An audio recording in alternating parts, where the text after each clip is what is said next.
Got the Snowhawk a little farther. Redesigned the rear suspension again. I moved the pivot point from the stock tunnel to back about 12 inches. It gives me a shorter arm in the back, better shock placement. I'm gonna try and run a shock similar to like the 600s for the front. Tunnels near completion. Kind of hard to see,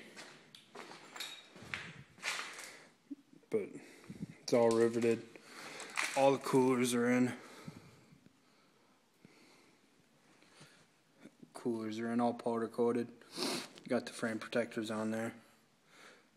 Got about 2.5 inches of clearance in the rear, about an inch in the front.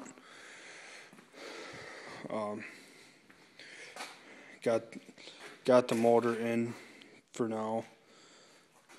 Still have to finish my top drive bar yet. Just get the clutch fit. Going with some risers on it. Hoping I get it done before snow gets here.